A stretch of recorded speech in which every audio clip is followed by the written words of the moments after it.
Hello and welcome. Today is the 20th of September 2011 and this is the Zeg-Sigma show. Now the first thing that we're going to talk about today is the USS Constitution launched in Boston.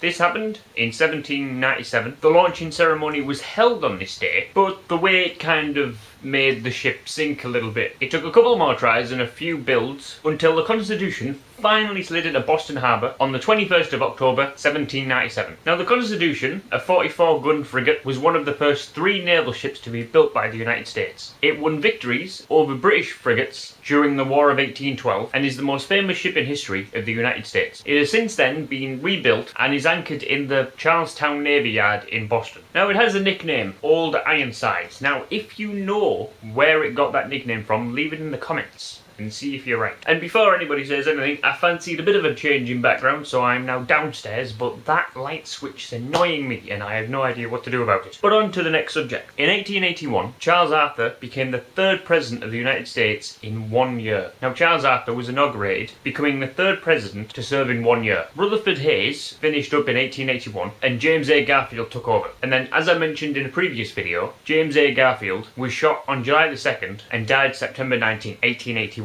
Vice President Chester Arthur then took over as president, making him the third to serve in 1 year. To me, that just seems like a fairly unlucky year for presidents as is. I mean, don't they usually serve 4 years each?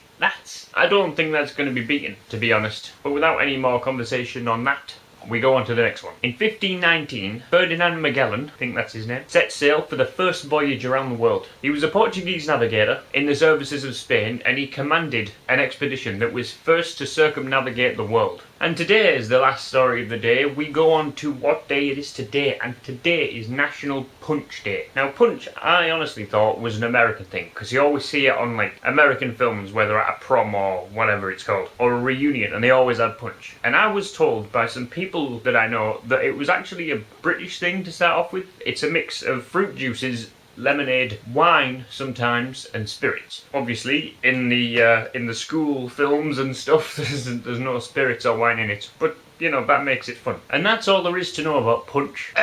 There is nothing else at all to know about it, because it's just a drink that people have at parties, even though I've never had it myself. But I don't like fruit drinks. So, as we're done there, thank you for watching. I hope you enjoyed it. If you did, thumbs up. And remember to subscribe. If you want to know any more on the stories that I've talked about today, links are in the description below, as are links to my other YouTube channels and other websites that I'm on, so be sure to check them out, and I will see you tomorrow.